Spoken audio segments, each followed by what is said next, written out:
Welcome to the ABCs of Horses, a Big Blend radio podcast featuring Christy Wood, a world champion horse trainer, a carded horse show judge, an equestrian expert, and an author. Welcome, everybody. We're excited for our third episode of the ABCs of Horses featuring Christy Wood. And we air this podcast every second Saturday here on Big Blend Radio. And we love this. You know, Christy's a world champion horse trainer, and she is also known for her books, Your Best Horse Show, A Guide to Managers and Exhibitors. There's a children's book also for adults called Ranger, the Little Horse with a Big Heart, and her latest, Hoofprints Across Time, A Trail Ride to Remember. And this really follows her adventures on the Appaloosa, with the Appaloosa Horse Club, where they do this 13-year progressive trail ride following the Chief Joseph Trail, which is the Nez Perce tribe. And Christy has been out trailing around the Pacific Northwest and into the West. She's been to Oregon and Idaho since the last podcast. And so her voice is a little scratchy, and I've got Pollen's scratchy voice. So anyway, we're going to do good for you today because we're going to talk about behavior. And here's the first thing about behavior. As a human being, show up. And so here she is. Welcome back, Christy. Thank you, Lisa. Yeah, you've got good behavior. It's great to be here. I just wish I had a better voice. So thank you, listeners, for tuning in and maybe turning up the volume just to make sure you can hear everything I say today. Oh, you're doing good. And how were the shows? I mean, I know you took your books, you did book signings, interviews.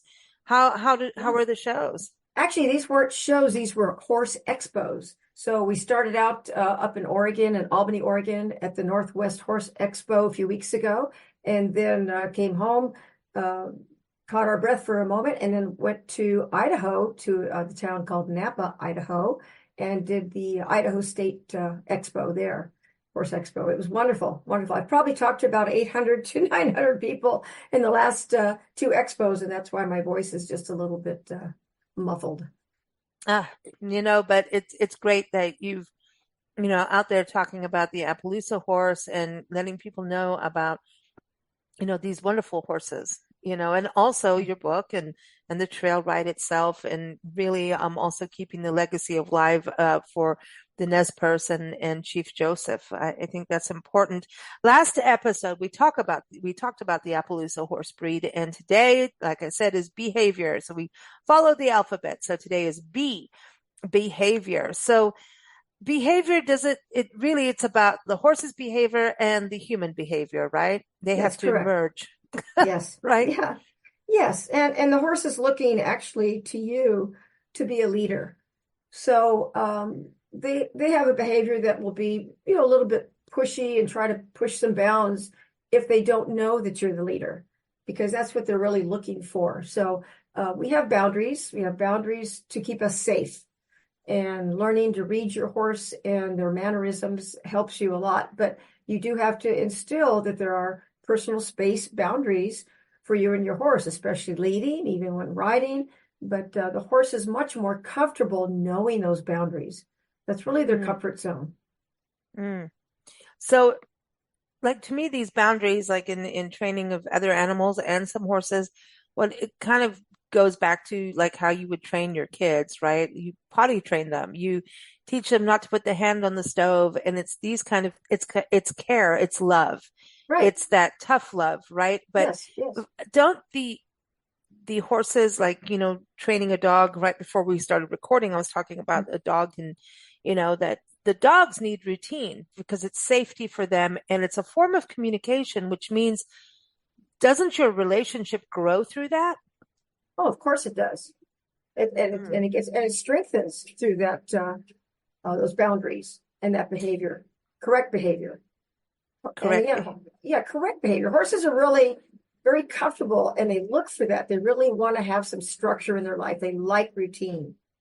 So it's kind of like having a wild child, a 5-year-old in the school for the very first time, and the parents at home for 5 years never told them no. They're going to have a hard time understanding structure. And that structure is important because it allows them to learn. And the same thing goes with a horse. That horse can learn and partner with you, and you want to look for harmony. But again, they're looking for a team leader. They're looking for a leader. and so they're looking for a leader, but then as a leader, so let's take it to the human side again. Being, a mean boss doesn't always get your team to get your deadline done on time. You know, you want to kind of Right. nurture as a leader. Isn't there a difference of, if say you've got a new horse, this is the beginning of your relationship. I always hear people, "Well, I'm the alpha and I need to do this. And no, it must listen to me this way." And I'm like, okay, you already sound like your ego's running everything. I understand the alpha thing, but like, isn't there a balance of, and also fakeness? Like, I think a horse knows when you're full of it. Well, they also know when you're not full of it. So if you don't understand how to give your horse boundaries, that's when you end up with a horse walking all over you, pulling back at a hitching post, not behaving, and just literally pushing the boundaries so far that it becomes dangerous. So they Mm, can read that, and that's why, honestly, if you talk about a 5-year-old child, the horse has a brain really of a 5-year-old child, and again, they like that structure. Don't you feel that you can get more out of really much anybody, not just a 5-year-old child, with more kindness, with strict kindness, but hmm kindness instead of being, bold and pushy and trying to muscle. You definitely never want to muscle a horse.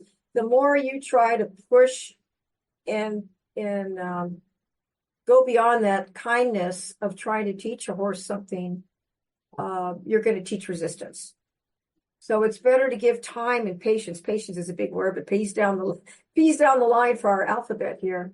But horses will learn with patience and repetition and with kindness more than they will with someone being bossy. No bossmanship. I call it the bossmanship. Yeah, because it doesn't work for anybody. I don't know where being bossy works anywhere. Yeah. I I mean, just the attitude you don't, it's like, oh, we had this saying in South Africa, you're being ugly. Okay. Well, And that's it would true. be like if someone's being bossy, you're just like, oh, that's a turn off. Um, I don't really want to do anything for you now. I don't feel like we're a team. And even as a leader, you're still part of a team in a way. You're leading the team, but if your team feels that you are looking down on them and that Right. you are you do need to be in control, but it's a control thing, Well, isn't if you it? look right, but if you also look at the horse, we're dealing with a horse that weighs 1,200 pounds on an average. We're dealing with a human being that weighs anywhere from 100 pounds to 150 pounds. So, excuse me, if you start trying to force a horse into something, it's going to get more difficult. Again, they will resist more, and it's going to get more difficult with basically them outweighing you. So why not ask them to comply with kindness, repetition, and patience? And when they Mm. get it, oh my gosh, the light bulb goes off in their head, and then they get it, and they retain that for forever. Yeah, and Um, they get excited like humans right. do. So they're happy and they're comfortable, and it's and everything has become soft. I guess that's Mm, another word I'm looking for. It's just a kindness and a softness and working with your horse mm, instead of resistance. mm. Yeah, because and everybody learns at different everybody has something. I always bring it back to the human because that's what we all understand, we're human beings. Mhm. And it's from my experience with horses and doing some training, not anywhere your level, right?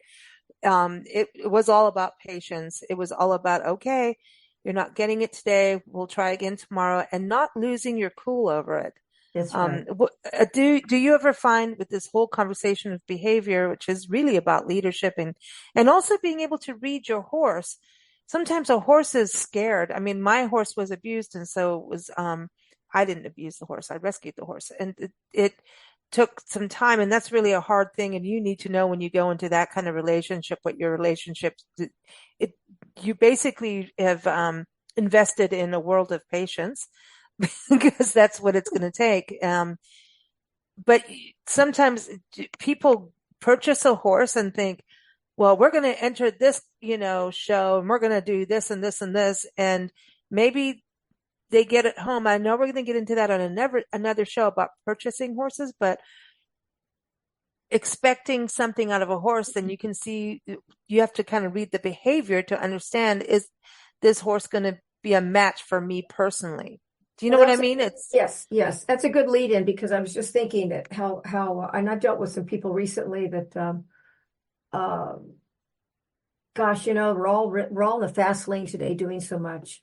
And honestly, if you're going to take on a horse, and you're going to try to find the right horse, you need to spend some time observing them. You've got to learn their mannerisms, where they're comfortable, what makes them uncomfortable.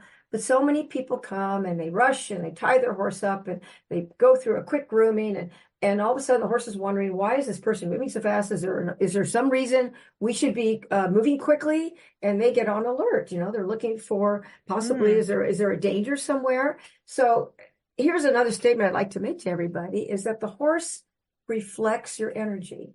So if you're calm that day and you have time that day, spend that time getting to know your horse, even through grooming. Watch how they either relax their leg or they relax their head and their eyes. Is their head higher? Are they tense?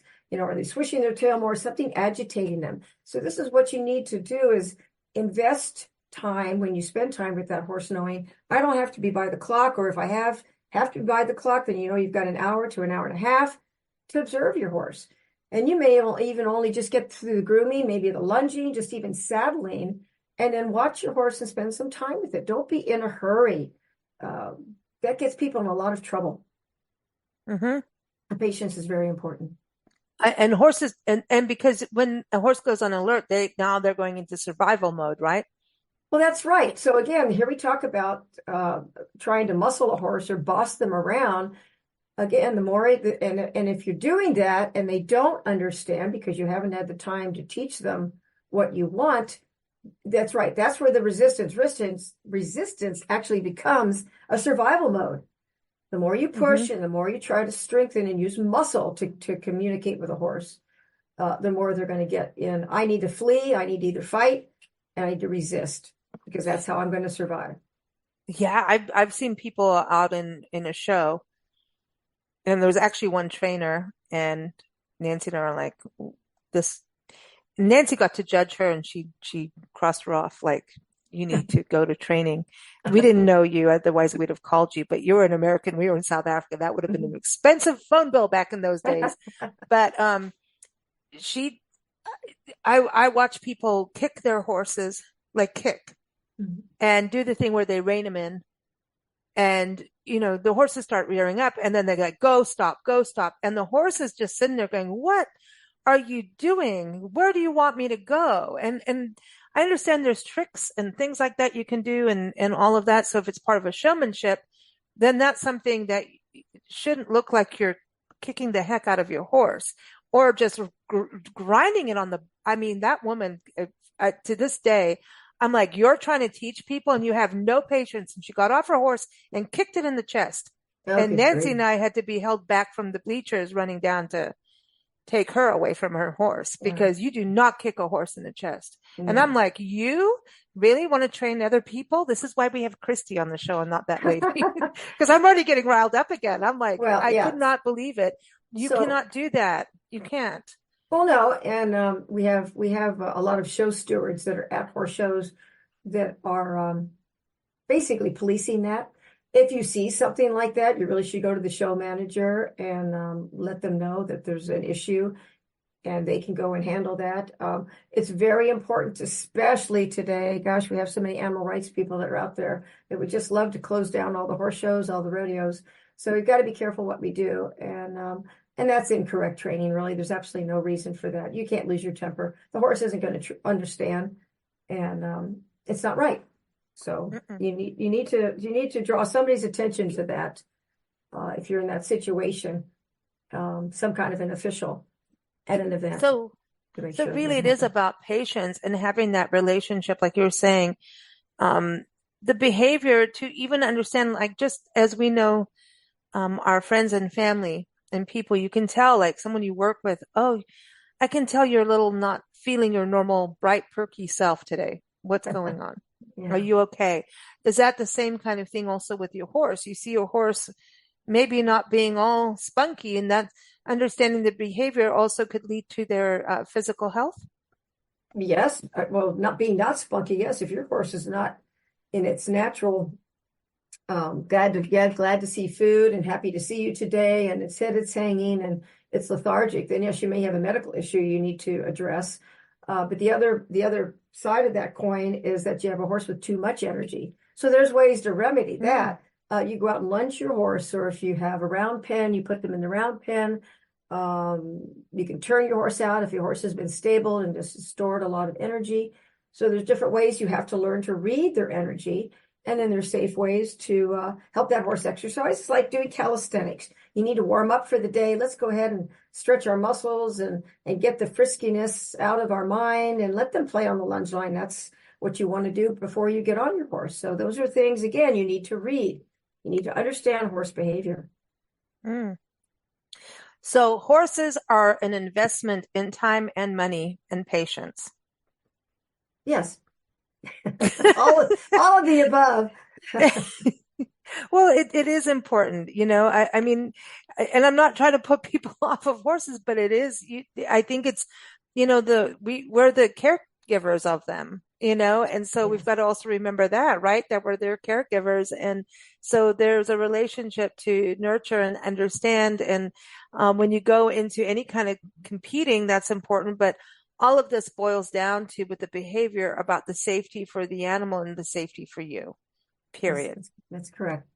Yeah.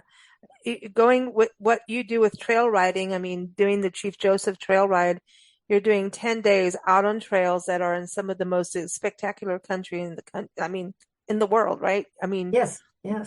Incredible, but also treacherous. It's dangerous parts of these trails. You've told me stories like, seriously, this part is like your horse better be ready for it, and so you also, when you go through those moments, and I've done it with like in my horse, going, like, having to cross certain rivers and knowing, oh, she's going to see this over here and it's going to spook her. Actually, everything spooked her, but so you had to learn how to deal with the spooks and have a relationship to handle the spooks. Something would spook her out. I don't mean that negatively. There's a bad word for that, and that's not what I meant. I mean, it'd freak her out. And she had real issues, but we did really work through it. And I think that's my whole horse life, is really about helping her to move forward. And if we didn't have a relationship and I didn't understand her, like, I knew if she twitched this way, oh, this is happening. That's how, like, every movement, I could read her body to know, oh, you're going to possibly get thrown now. So you better change your body position, because you can't fight it and be dragged. Well, that's really wonderful, Lisa. You're talking about a partnership, and you did a great job in reading your horse and knowing, again, the little trigger points of her attention, or how she was moving maybe a little sideways before she approached the water crossing. And so if you know your horse well enough, you can prepare for that. You prepare for safety, yes, to help guide your horse through that issue. So that's why you need to spend time getting to know them and exposing them actually to a lot of different elements that are out there for us, especially for trail riding. My gosh, there's just so much. If everybody reads my new book, Hoofprints Across Time, you're going to gasp a couple of times through that book, because we got ourselves in some interesting situations. But that's what it's like riding out in nature, especially on the historic Nez Perce Trail. And it's not a walk through the park. So you need a good partnership with your horse. You both need to understand how you're going to react. Your horse needs to know, my gosh, if I do react and something frightens me, oh my gosh, my rider's telling me it's okay. And then they learn to relax. They feel you relax. You need to learn how to breathe through situations like that and not get yourself tense and create a worse situation. Oh, I love that you said that, because you understand. Like, Nancy and I, as we travel the country, I've been through some really crazy stuff and driving in hurricanes, tornadoes, blizzards, ice storms, flooding, Oh, you name it. Just, whatever. We haven't done a tsunami, and I'm going to put the word yet there, because it's probably, whatnot. You never, I don't want it. I'm not inviting it. Thank you very much. But she knows by, like, let me put it this way. When Nancy and Lisa go silent for like a full 2 minutes, uh-oh. Yeah. then we're focused on like, uh-oh. But if I start, my mouth gets a little loud in colorful language, I'm working it through. So Okay, everybody good knows, girl. we all know each other. Yeah, This is the reality. right. But it's the same thing. I can, like, you when you have a really solid relationship, like Nancy can be in another room in a house and I already know, I can feel it. I don't know. I can't explain when you can't even see somebody, but you can already feel the energy in a Mhm. different room of what's Yeah, going on. That's yeah. weird, but we are like that. And animals too. Um, you can feel, I know that's a little woo woo, It's but not. there's a It's not. body language that Yeah, comes from this. exactly. Let me tell you a quick little story. So Hmm. I've been on the road almost 6 weeks. My horses have, and we've had some bad weather, and my horses just haven't been ridden. And the wonderful horse named Buckley that I ride now on the Chief Oh, Joe, he's a world champion show horse as well that I ride on the Chief Joe. Has a nice big pen. He's got plenty of room to run, and he does. He loves to play with the horses next to him. He's got plenty of room to move. But I got him out the other day. He was quiet, which surprised me. I thought he'd have more energy. He was quiet and almost really glad. I could feel that horse being glad that we were next to each other again. And when I went to go groom mm. him, he relaxed right away. When I went to go pick up his feet to clean them, he actually picked them up ahead of time, knowing what I was going to do, Oh, and he held them up in the air. So that's my horse usually doesn't do that. I have to go through the physically lifting the hoof and cleaning him. But this horse responded in such joy and gladness to be back together again.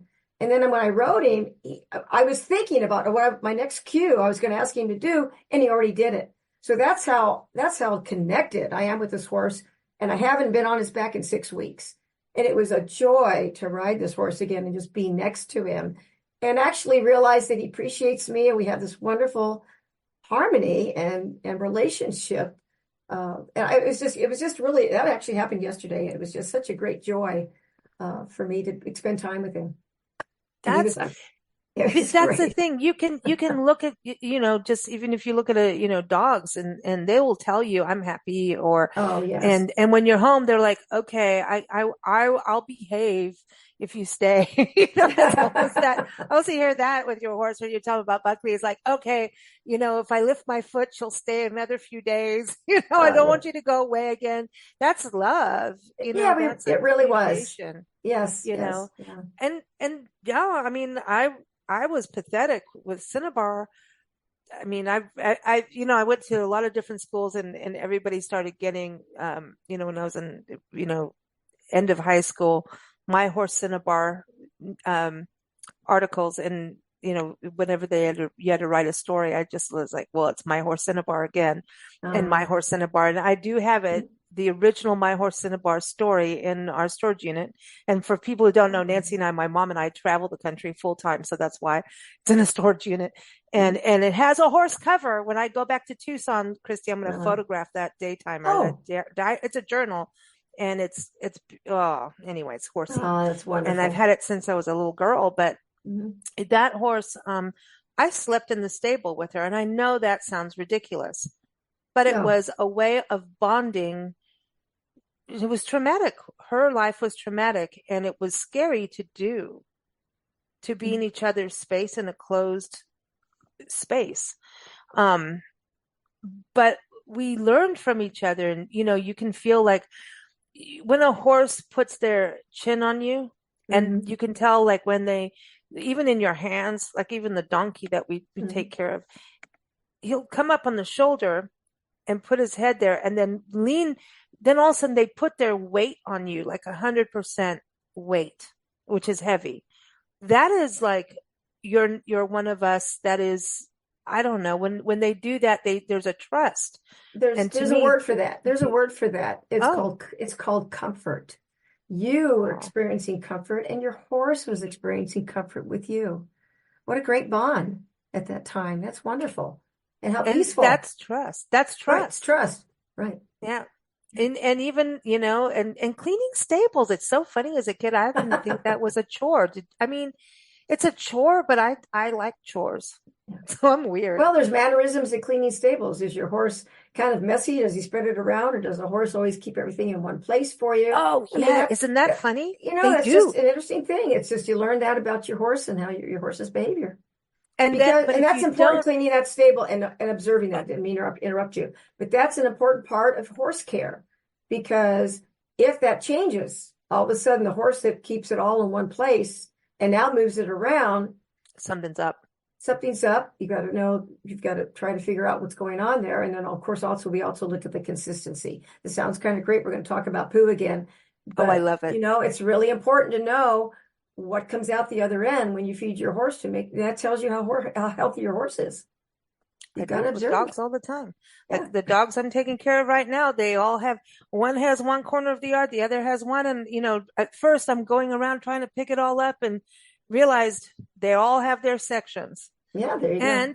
But I like that because then I can go, did you have one? If you didn't have two a day and you didn't do it on your walk, okay, now what's up?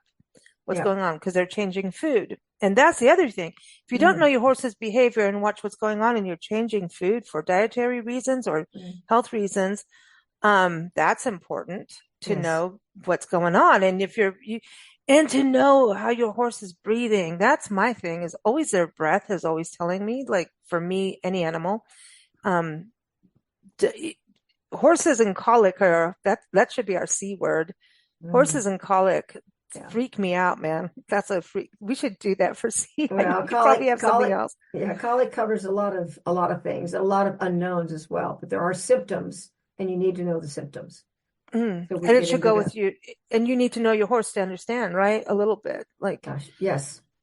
How much to understand a horse's behavior? When someone gets involved in, I'm going to have a horse, and there's an expense. Are you going to stable it at your house? Are you stabling it somewhere else? How often are you going to see the horse? Who's taking care of your horse? Are you taking care of your horse? All of that. And so if you're not there, like our horses were on our property, so it was a little different. So we were like like if I'm not at school, I'm with the horses, and then God help my homework. But when you get into having a horse, everything we're talking about is getting to really have this relationship and being able to read their behavior and understand. But what if you're not with your horse all the time? Do you have to have like a communication with the person or people that are taking care of your horse for you so you can understand more? Well, certainly when you go to look for a boarding facility, you need to It's a look B at word. B word. Look at the facility, make sure it's an environment where your horse will be safe, people will be safe. You need to talk to the person who's going to be running that facility to make sure they're experienced enough in knowing all these issues that horses can have. Definitely wellness issues. Are the paddocks safe? And but then again, you need to also, I don't know if you already have had the horse for a while and now you're moving it to a facility for other reasons. You definitely need to let the boarding stable manager know your horse's mannerisms. We have that on our used to have that on our boarding stable agreement. Is writing down any behavior, any scars the horse may have. I mean, we really want to have a thorough background of that horse so that we, when we assume responsibility for its care, we could do it well. So what we do, we always say, like, whatever animals we're taking care of as we travel as pet sitters, horses, donkeys, all of it, dogs, cats, chickens, pigs, all of it, donkeys, all of it. Like you could turn on a vacuum cleaner and a dog freaks out. Oh, yes. It could be, you could have a disaster. So we're very much like, what are the words? What are the communication words? What are things we should know if they do something? Like if some dogs growl and they really don't mean much. Some dogs growl and they're going to bite your hand off, really. So there's, and especially with what we do is a lot of, every animal's different, and it doesn't always mean from a rescue point of view. And I know we can talk about that with horses at some point with you, but which is a difficult thing for people to have. But it's you have to know, if you're the caretaker of these animals, how are they? If you touch them here, are they going to freak out? Or well, that's why you need to observe and know your horse's behavior. And horse's behavior is going to be consistent. They don't try to think outside the box. They're going to do the same thing every day that they've always done because they're comfortable. That's what they do. Horses like routine. So knowing that behavior ahead of time before you go to a boarding stable, or knowing that behavior if the horse lives on the property with you. We just talked about that. It's real important to take enough time to observe them, even in their everyday routine. Watch how they eat. Do they eat? How long do they eat? Do they eat for 20 minutes and then walk away and take a nap? That's going to panic someone if they don't realize that's the horse's normal routine and their normal behavior. I have one horse that walks away, and she'll gorge herself for 20 minutes, goes over and finds a nice warm sunny spot and takes a sun bath, and loves to lie down for a little while. Horses are also grazers, so they don't sit down and eat a full meal. They'll eat a little bit, walk away, and then come back again. So that's behavior you need to know. You need to let the boarding stable know that, and you need to observe that. Even if you have your horses at home and you have a caregiver come in while you're on vacation, you need to write all this down so people will know the normal behavior. So everyone, it's really about building that bond. That's another B word. B word. We good at. And so next week we get the C word, and we're going to be chatting with Christy again, of course, right? The ABCs of horses, and Christy's name begins with a C. So next week is going to be an extra special episode. So everyone stay tuned for that. Always fun with Christy. I encourage you to go to her website, wdnhorse.com. She works with folks as a judge. She works as a trainer. She also helps in court cases. Like she can help and be like a witness, kind of. What is it? What would you say? An expert witness in equine situations, court cases. Yeah, and also, if you're purchasing a horse, you can contact her, and that could be from anywhere across the country or even the world, because she can watch things on Zoom and see and watch videos and things like that. So keep up with Christy at WDN Horse, so woodenhorse.com, because it's Christy Wood. And of course, her books are all on there as well. So thank you so much, Christy. We're going to let your voice take a break. Thank you, Lisa. Everyone have a great day. Thank you for listening to Big Blend Radio's ABCs of Horses featuring Christy Wood. You can keep up with Christy and learn more about her services and her books by going to her website, wdnhorse.com. Keep up with Big Blend Radio at bigblendradio.com.